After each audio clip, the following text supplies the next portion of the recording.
Major belief ko po sa pagrerelihiyon is kung ano ka po nung pinanganak, yun ka na po hanggang kamatayan na hindi na po mababago.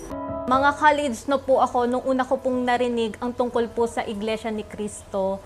Tapos nung mga panahong yon, ang pagkakaakala ko po lahat po ng kaanib is talagang mayayaman lamang.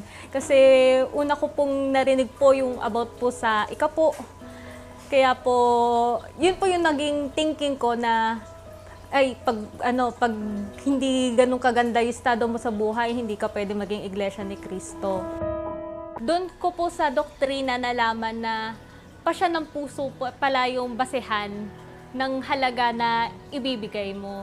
Hindi siya sa pilitan at hindi rin po nagtatakda ng kung anumang exact amount.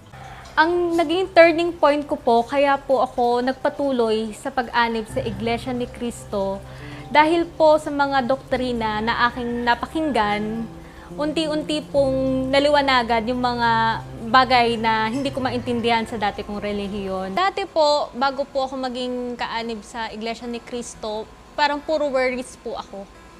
Parang puno-puno po ng anxiety yung buhay ko. Ngayon po, mas panatag po. Mas masaya po.